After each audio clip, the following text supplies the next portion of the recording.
berkenaan dengan hukum hakam salat berjamaah.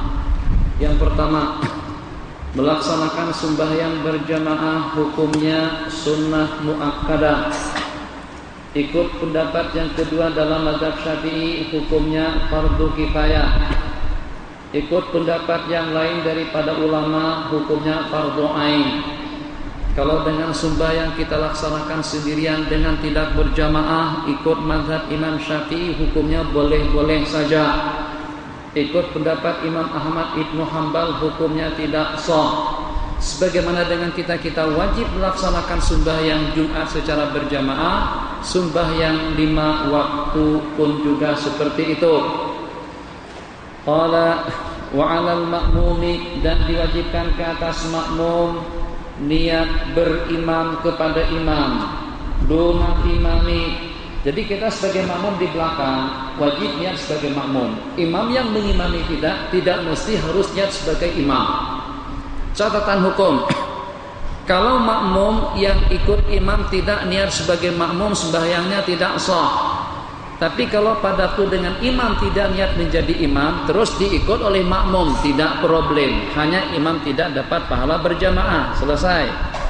Qala rahimahullahu ta'ala wa yajuzu, dan dibenarkan laki-laki yang merdeka bermakmum kepada hamba sahaya, orang yang balik bermakmum kepada murahik yang baru balik, dan tidak sah qudwatu rajulin, laki-laki mengikut imam perempuan.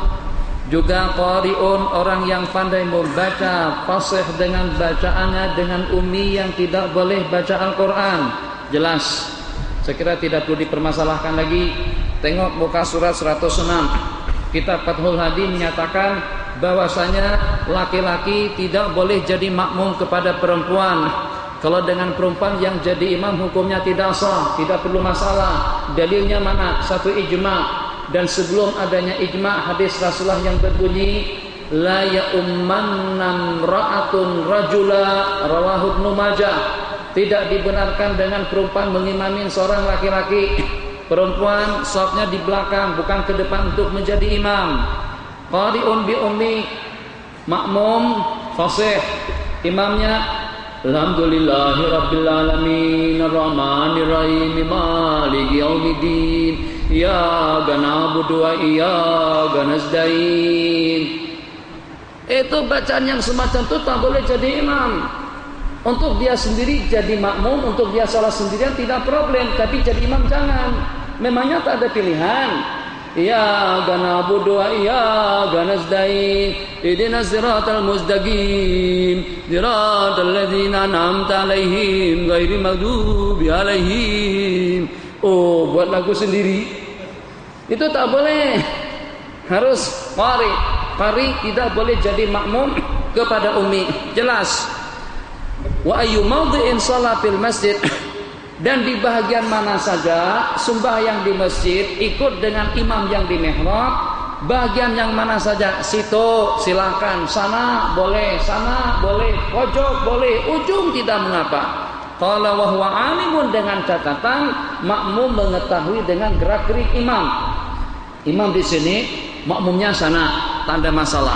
Imam di sini, makmumnya dalam bilik, tapi dia boleh tengok dan dengar dengan takbirnya imam, boleh. Dengan catatan imam makmum dalam masjid. Tapi kalau seandainya imamnya di sini, makmumnya pinggir jalan.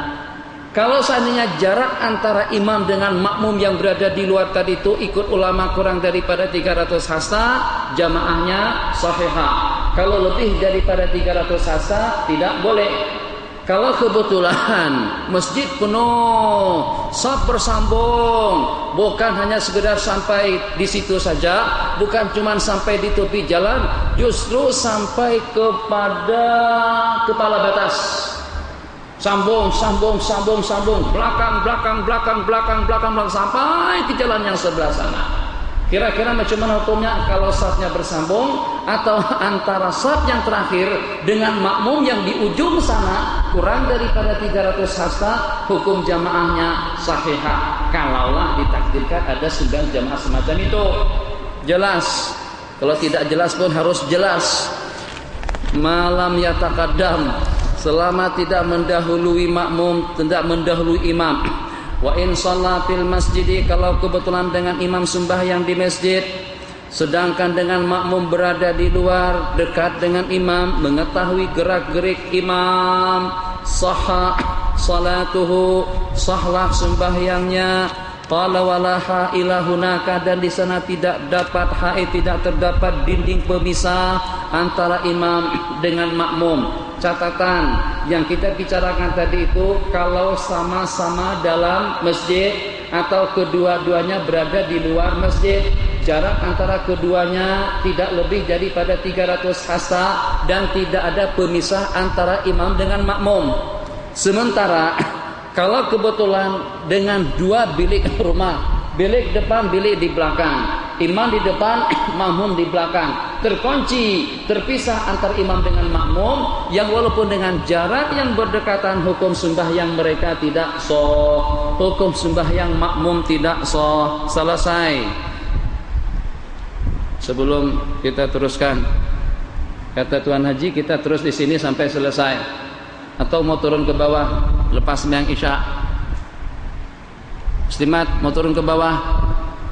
Tak mau? Oke, sini saja, sudah selesai, habis masalah. Panas tak panas?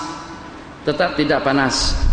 Faslun wa yajuzu lil musafiri, dan dibenarkan bagi orang musafir mengkasar sembahyang yang 4 rakaat dengan 5 syarat. Harus ada dalam benak ingatan kita. Boleh kita melaksanakan salat kasar, yang 4 menjadi 2, yang 3 tetap 3, yang 2 tetap 2. Jadi jangan dibuat kias. Kalau 4 jadi 2, 3 jadi 1,5, dan 2 jadi 1. Itu buat kias sendiri, buat hukum sendiri. Hukum bukan dengan kepala manusia, bukan dengan logik, bukan juga dengan rasio. Kalau dengan rasionalnya kita, 3 menjadi 1,5, 2 akan menjadi 1. Witir yang 1 rakaat tak payah dikerjakan, sebab sudah terhapus kena kasar. Enggak, bukan macam itu. Witir tetap kita kerjakan dengan 5 syarat. 1, perjalanan kita menuju KL, perjalanan kita menuju Epoh bukan untuk buat maksiat. Kesana ziarah, karena ada kenduri kawin, bisnis. Wa antakunal masafatu 16 farsakha, dan jarak perjalanan yang ditempuh tidak kurang daripada 16 farsakh. Hitung macam ini saja. 1 farsakh sama dengan 3 mil. Berarti perjalanan yang harus ditempuh 48 mil. 1 mil sama dengan 1 km poin 8. Lebih kurangnya 1 km 800 atau 1800 meter. 1800 meter kali 48, berapa jumlahnya? Hitung sendiri. Itulah masafah 2 marhalah. Lebih kurang 80, 82, 83, insya Allah cukup. Jadi dari sini ke Peneng ada 90, cukup dari sini ke Peneng. Tapi tujuan ke Peneng memang untuk perkara mubah. 3, wa ayyakuna muaddiyan lis-salati ar-rubaiyati, dan dengan sembahyang yang dilaksanakan itu adalah sembahyang yang terdiri daripada 4 rakaat, itu yang boleh dikasar. Wa ayyanwiyal kasra, dan meniatkan kasar di waktu takbiratul ihram.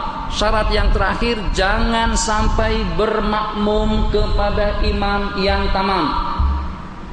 Imam di masjid Yayasan Bukhari tamam 4 rakaat, kita tidak boleh niat kasar di belakang. Kalau kita mau kasar, kita yang jadi imam. Biar imam yang di sini dan juga dengan makmum di sini akan masbuk setelah kita salam. Kalau memang kita mau kasar, eloknya dengan kita ikut imam mengerjakan 4 rakaat, atau sesama kita saja.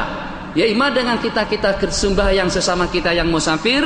Ya imam dengan kita yang menjadi imam, makmum di belakang akan jadi masbuk. Ya imam dengan kita ikut tamam dengan imam.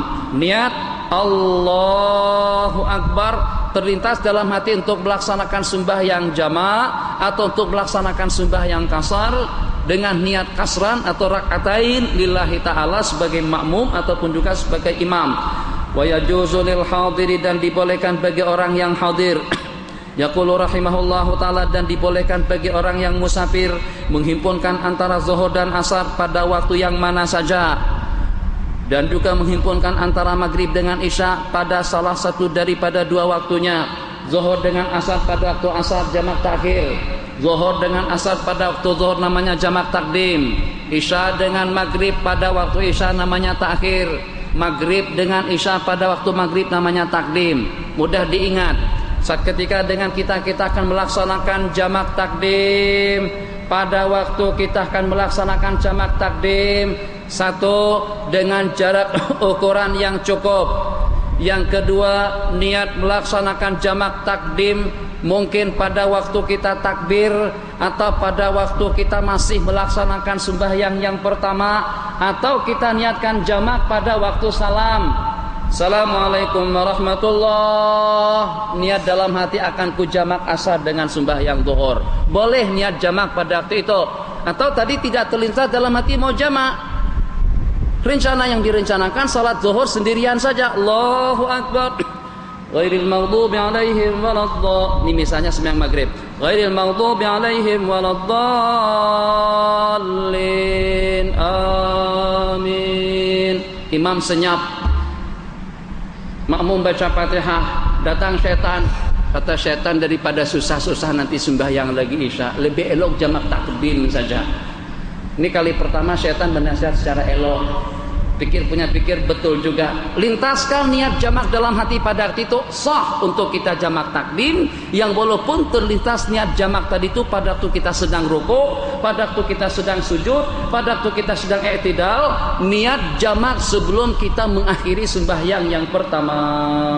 Kemudian syarat yang ketiga, dimulai dengan sembahyang zuhur, kemudian asar. Dimulai dengan maghrib, kemudian isya. Di samping jangan sampai ada pemisah antara keduanya. Assalamualaikum warahmatullahi. Assalamualaikum warahmatullahi. Ingat, Assalamualaikum warahmatullahi.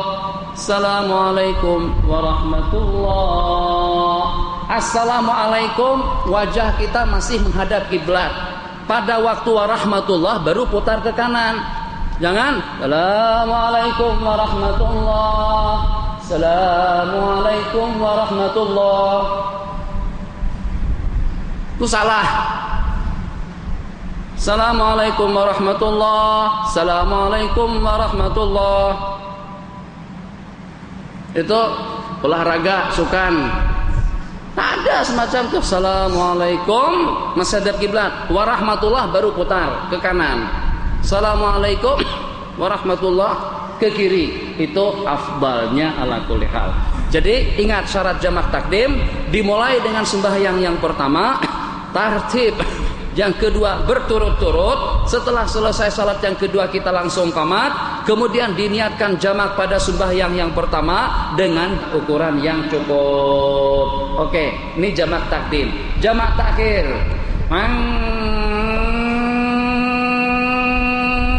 masih tengah jalan azan maghrib dikumandangkan. Salatu khairum minan naum, tidak boleh jamak. Hayya 'alas shalah. Allahu akbar, Allahu akbar. Kita masih di mana? Masih di pertengahan jalan. Tempat berehat, tempat pemberhentian tidak ada. Afdalnya dengan jamak takhir. Afdalnya dengan isya kita takhirkan. Afdalnya dengan maghrib kita takhirkan ke waktu isya.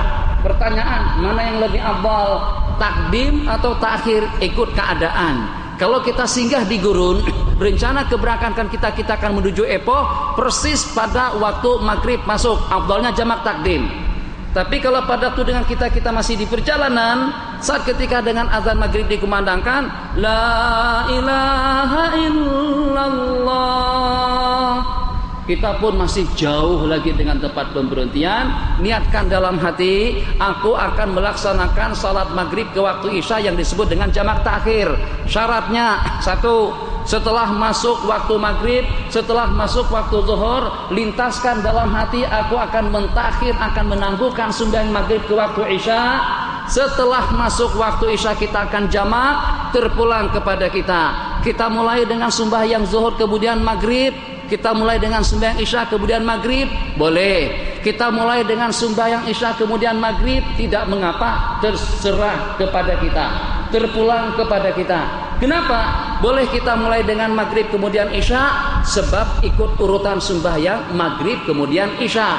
Kenapa boleh kita mulai dengan sembahyang isya kemudian maghrib? Sebab yang punya waktu adalah isya. Maghrib ikut menempel saja. Jadi dengan demikian kedua-duanya boleh. Assalamualaikum warahmatullahi. Assalamualaikum warahmatullahi.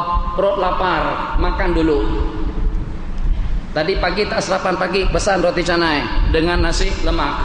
Siang belum makan lagi, pesan nasi biryani dengan nasi minyak gulai kambing. Malah mau makan jamak takhir dengan makannya sekaligus.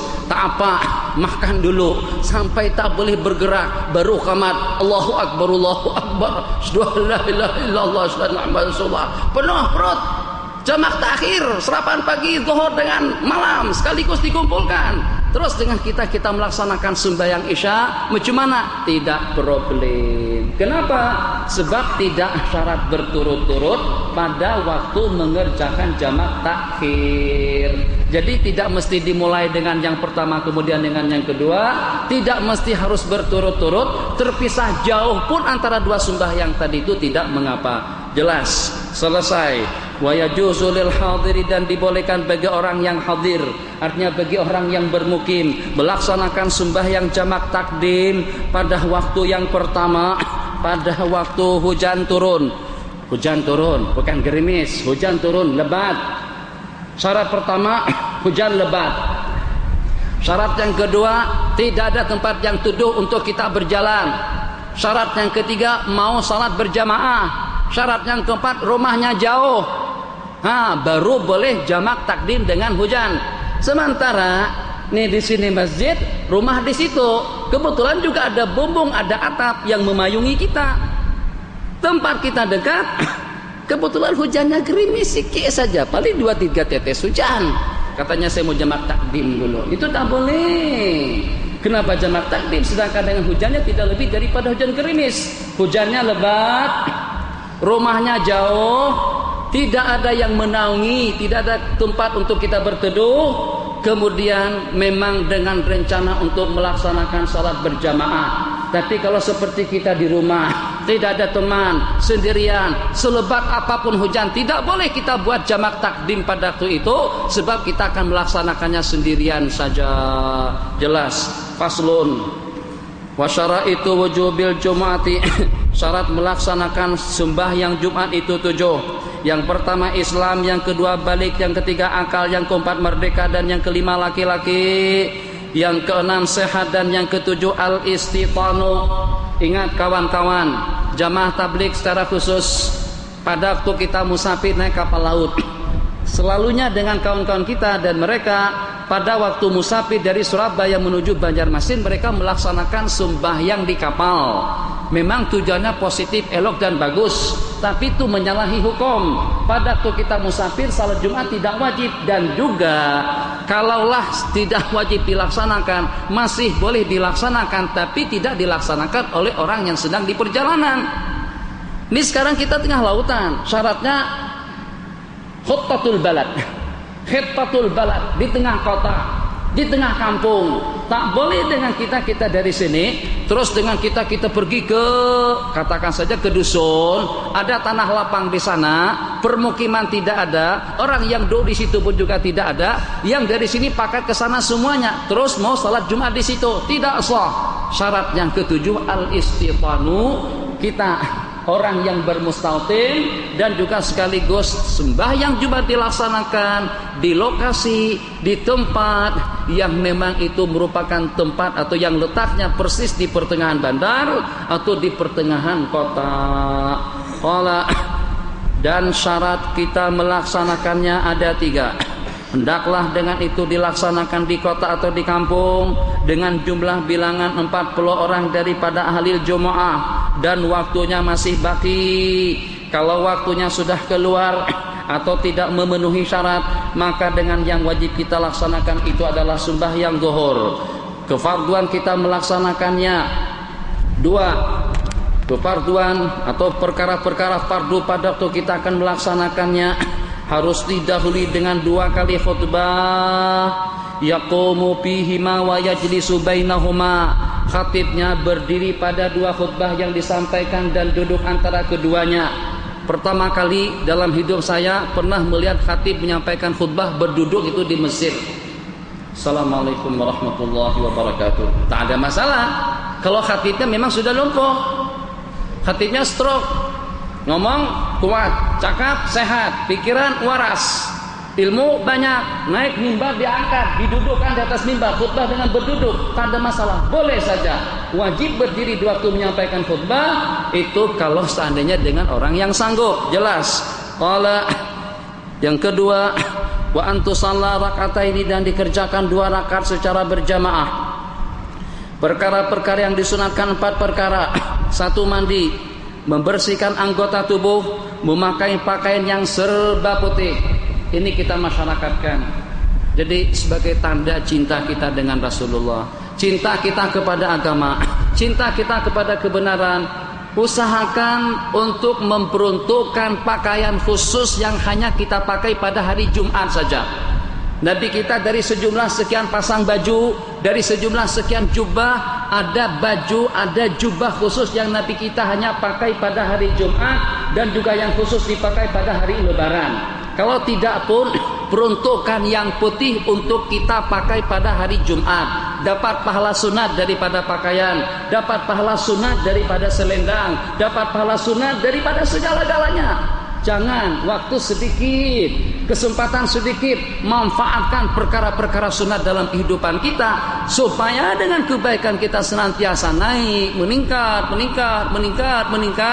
yang dengan salah satunya, mungkin dengan salah satu daripada sejumlah sekian perkara sunat yang kita laksanakan, itu akan ada yang melayakkan kita untuk kita mendapatkan maghfirah dan rahmat daripada Allah. Qala rahimahullahu ta'ala wa akhdudz zufri, memotong koko berwangi-wangian, dan disunatkan insat fi waqtil khutbati, disunatkan berdiam diri pada waktu khutbah disampaikan. Yang mu'tamad berdiam diri hukumnya wajib. Yaqulu rahimahullahu ta'ala, wa man dakhala, dan barang siapa datang di saat dengan imam sedang khutbah, maka dia dituntut untuk melaksanakan 2 rakaat sembahyang tahiyatul masjid, kemudian duduk.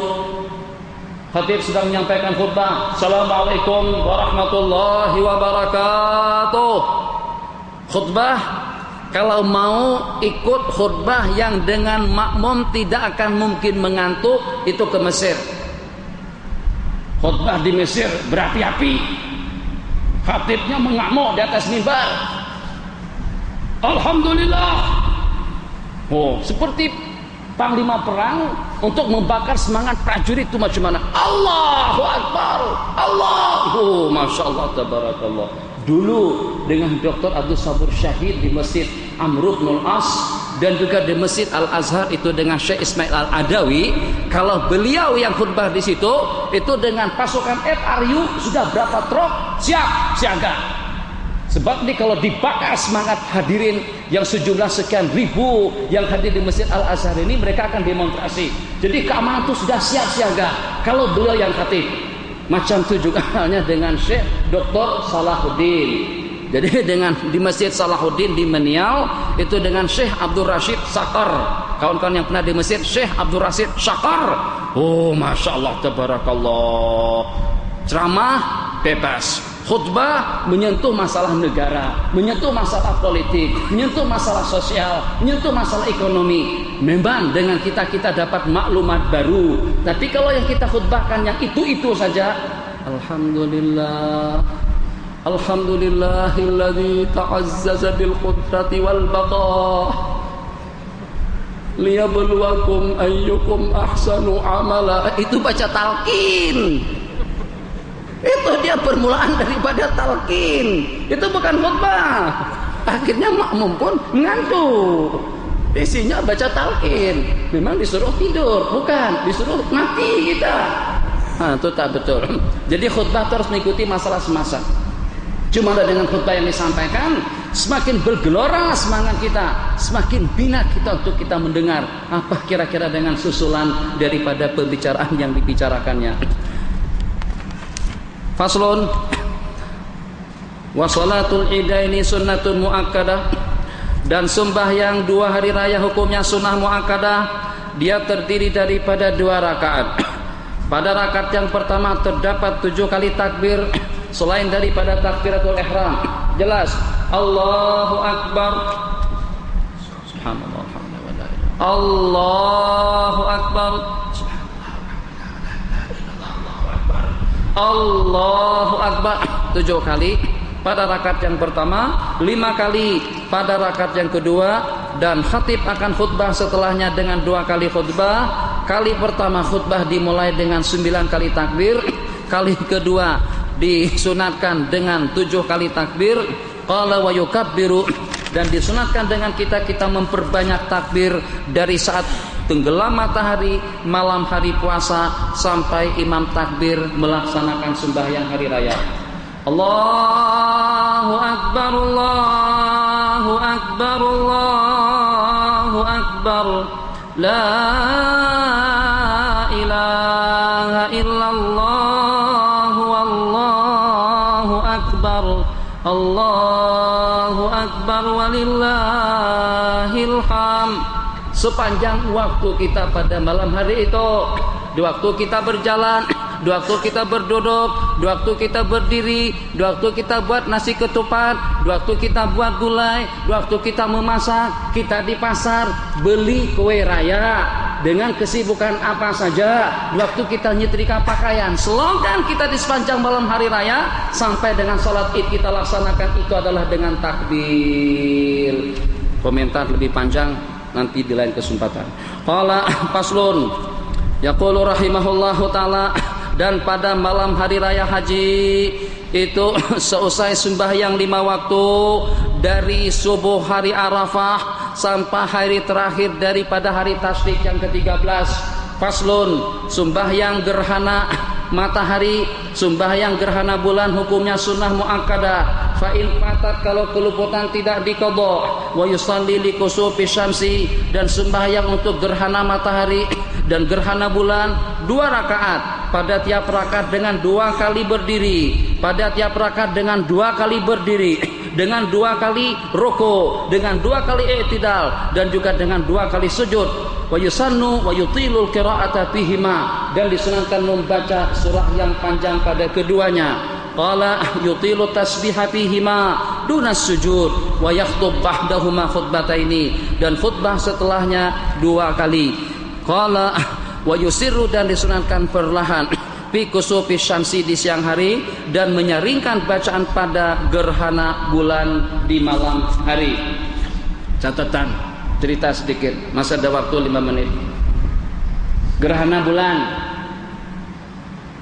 orang ini udah letih pergi Mekah, tapi harus paham bahasa Mesir dulu baru boleh mengikuti cerita. Satu bernama Abdul Majid, yang kedua bernama Salman.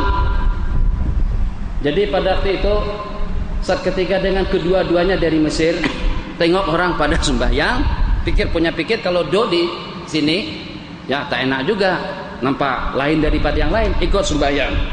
Allahu Akbar.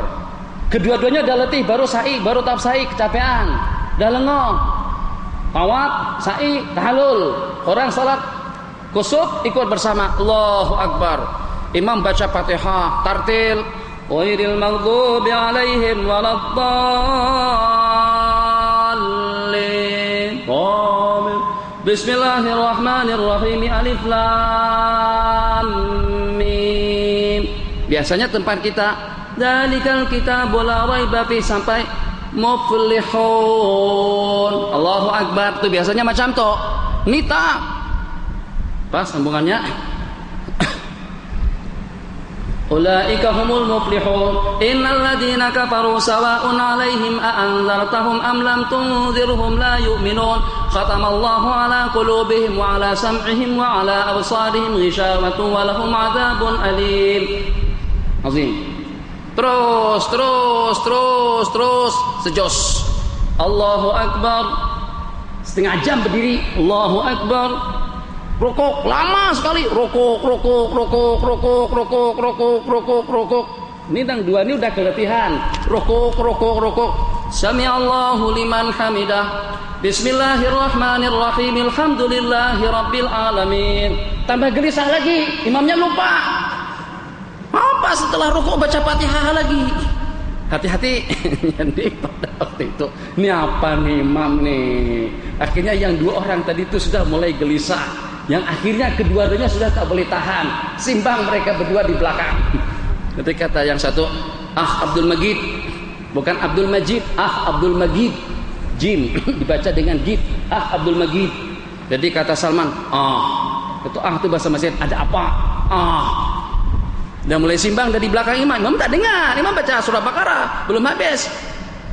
Jadi kata si Abdul Majid, kata yang satu, da amarhum wala amar. Ini yang kita buat salat gerhana bulan nih. Bulannya kita atau bulannya orang Saudi?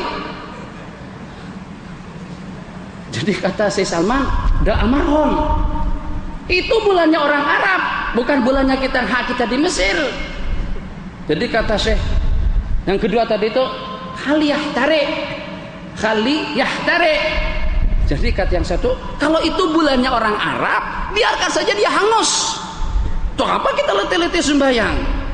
Kita capek, kita letih, kita lengah. Biar habis mataharinya, biar padam, terbakar bulannya, tak problem. Yang penting bulan kita yang di Mesir itu selamat. Akhirnya kedua-duanya membatalkan sembahyangnya. Kenapa dibatalkan? Tak mau menyelamatkan bulan orang Saudi. Memangnya bulan itu lain-lain. Itu lebih kurangnya saja ceritanya semacam itu. Nanti saya katakan sembahyang gerhana bulan itu di malam hari. Memangnya ada bulan di siang hari? Tak ada. Seperti tadi itu sedikit nyambung tambahan untuk orang Yayasan Bukhari. Pada waktu dua orang berteman, satu guru, satu murid. Pada waktu sholat jamaah, sholat hari Jumat, waktu kedua-duanya melaksanakan sembahyang Jumat di masjid Yayasan Bukhari. Di sini lepas beberapa hari berikutnya tanya, hang masih ingat tak pada waktu kita melaksanakan sembahyang Jumat di Yayasan Bukhari tempo hari itu hari apa? Jadi kata yang satu, saya pun lupa ingat, hari Selasa mungkin. Tambah parah lagi. Mana ada sembahyang Jumat hari Selasa? Hati-hati. Tanya jam, pukul berapa Ustaz? Saya kata saya bukan orang sini. Memangnya jam beda antara sini dengan sana. Itu tambahan saja. Mudah-mudahan tidak mengantuk. Qala faslun. Waktu masuk belum? Qala faslun. Kalau masuk azan saja. Wa salatul istisqa'i, dan sembahyang minta hujan disunatkan. Faya'muruhum al-imamu bitaubati wassadaqati, maka dengan imam memerintahkan mereka untuk bertobat, sedekah, menanggalkan diri daripada segala kezaliman dan kemungkaran, melakukan perdamaian dengan musuh, berpuasa 3 hari sebelumnya, kemudian mengajak masyarakat makmum semuanya untuk keluar bersama pada hari yang keempat. Fisiyabi bizlatin, dengan pakaian yang cumpang-camping, wastikanatin, dengan penuh kekhusyuan dan juga dengan penuh tadarruk kepada Allah. Yusalli bihim, imam akan mengimami mereka 2 rakaat seperti dengan sembahyang hari raya haji dan puasa. Selepasnya khutbah, di saat khutbah pada waktu sedang membaca doa, imam disunatkan untuk memaling jubahnya. Jadi pada waktu selesai khutbah, wa sallallahu ala sayyidina Muhammadin wa ala alihi washabihi wasallam, walhamdulillahi rabbil alamin. Tanggalkan jubah kalau yang memakai jubah, kemudian dipasang kembali secara terbalik. Pasang jubah sampai balik ke rumah, dipasang secara terbalik. Ini dengan khatib. Sementara dengan makmum pun juga memakai bajunya masing-masing pun juga secara terbalik. Baju boleh dibalik, sorban boleh dibalik. Semacam ini kita balik pakaian kita, Nabi kita pakai jubah semacam ini sampai Nabi kita balik ke rumah. Yang tidak ada kopiahnya dibalik, tapi dengan kain jangan dibalik. Kain teruk kalau dibalik. Kalau balik kain, masya Allah tabarakallah, itu balik yang kemana? Yang di atas mau dikebawahkan pun juga jadi masalah. Jadi kalau mau dibalik, Takut kalau kita tak pakai apa-apa di dalam jadi Rabbana kama khalaqtana. Ya Allah seperti kami padaku diciptakan, tak boleh. Yaqul rahimahullahu taala. Sudah selesai dengan sembahyang minta hujan. Di sini tak payah minta hujan lah. Di Indo juga seperti di Bogor tak payah salat minta hujan. Tak minta hujan tuh Allah bagi hujan tiap hari. Di Bogor hujan tiap hari. Hujan gerimis tiap waktu. Tapi yang jadi masalah di sana petirnya kuat. Sudah saya katakan malam tadi, petirnya kuat. Hujan tiap waktu. Musim kemarau tak kemarau di Bogor hujan terus, terkenal sebagai sebuah kota hujan. Tak tahu sampai detik sekarang pengamatan pun juga masih belum tuntas. Apa yang menyebabkan di Bogor boleh hujan tiap hari? Yang paling tidak dalam seminggu 2-3 kali. Di tempat kita Masya Allah 3-4 bulan kadang-kadang kemarau, landang kemarau panjang. Tidak turun setetes hujan pun. Sementara di sana Masya Allah tabarakallah. Apakah banyak sungainya, banyak kalinya, banyak lautnya? Tidak banyak, tapi hujan turun terus. Nah kalau seperti di Bogor jangan coba melaksanakan sembahyang minta hujan. Kalau seperti di Bogor buat sembahyang minta hujan banjir terus tiap hari. Nah, seperti Saudi tak apalah buat sembahyang minta hujan. Seperti tempat kita di sini jarang sekali kita melakukannya. Qala kasalatil idaini yuhawwilu ridaahu, memperbanyak doa dan istighfar, berdoa sebagaimana doa Rasulullah sallallahu alaihi wasallam. Masuk Isya. Allahumma ja'alha suqya rahmah. Ya Allah jadikanlah itu sebagai hujan yang membawa rahmat. Wala taj'alha suqya adzabin. Jangan kau jadikan sebagai suqya, sebagai hujan yang membawa azab. Wala mahkin, yang memusnahkan. Balain bala, hadmin meruntuhkan. Gharakin, menenggelamkan. Allahumma ala zirabi. Ya Allah turunkanlah hujan ke pegunungan-pegunungan. Zirab anak gunung, gunung-gunung kecil. Tala wal akami, tumpukan pasir.